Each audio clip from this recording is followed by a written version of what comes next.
Alright, thetestdriver.com 5 Trailblazer extended model. These things, this is the look of the front here. They did change it a little bit on the non-extendeds in the end of 2005 to 2006. The middle bar that goes into the lights, it actually ends at the lights now. So let's look at the engine here. The engine is an inline 6-cylinder. We call it the Vortec 4200. Okay, it's a 4.2 liter.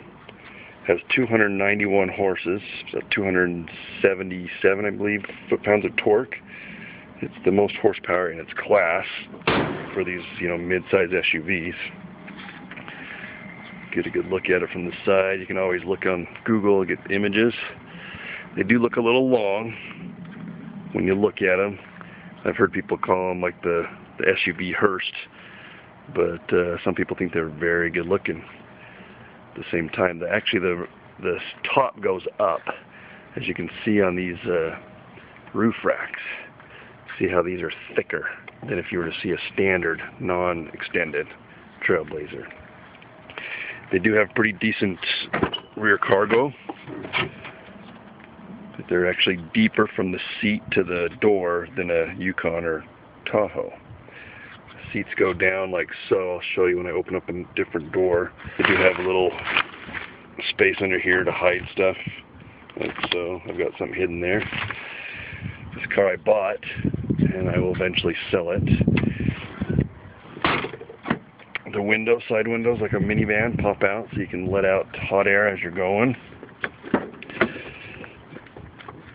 The seat, these seats recline. And then they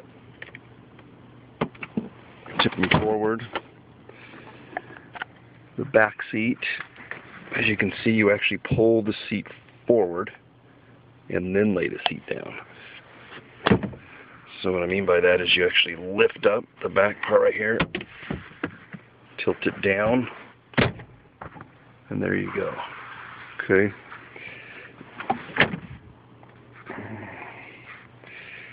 This is an LT version. They actually have an LS, an LT, an LTZ, and then an SS. They also come with a V8, all aluminum V8 engine with active management control or field control.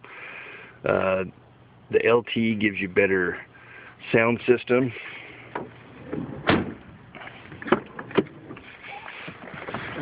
Better like inside interior stuff.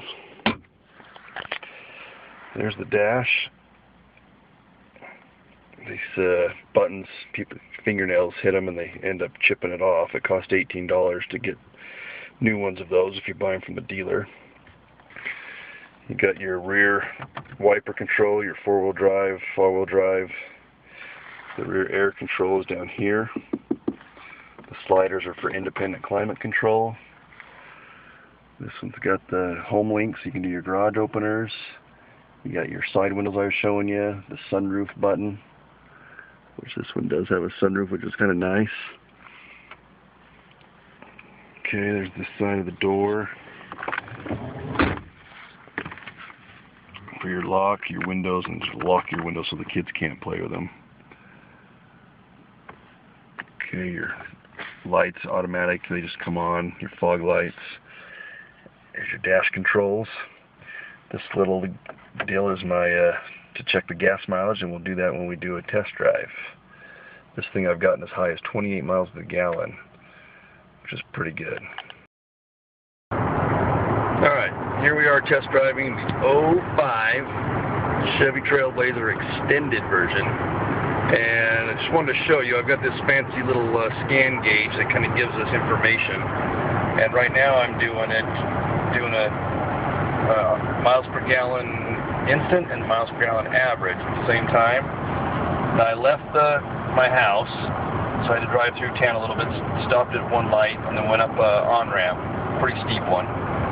And then went up kind of a small, hill area called the point of the mountain, and then back down, and now I'm back flat again. So we're averaging 27 miles to the gallon, and then right now just kind of cruising at 70 miles an hour.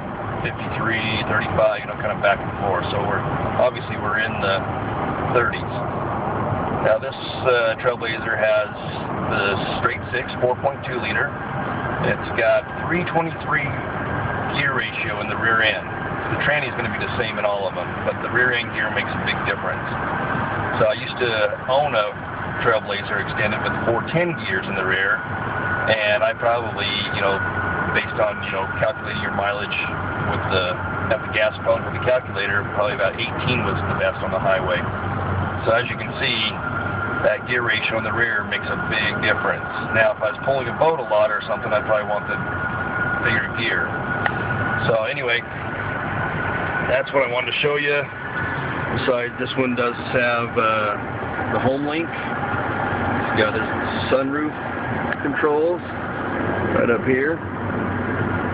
Also, those controls control the very back windows, opens them up, kind of sideways, about an inch, so that you can release the hot air or cold air, or even somebody's, gas. Temperature, all that fancy stuff. Northwest, 98 degrees today. So this one's got about 111,000 miles, still in great shape. There's the shifter, not on the column like a Yukon or Tahoe. The rear air dial, your independent climate controls, not digital. That button's kind of worn off the paint. I found out today that it was $18 to replace that from a dealer. Alright. Drive smooth. The only one thing that I could even complain about really is that these side view mirrors are pretty big, which is good, but they do kind of give you some wind noise. So besides that, it's very smooth, nice, quiet car, besides a little bit of wind noise from those. Alright, that's it from the test driver. If you have any comments or questions, feel free to leave them.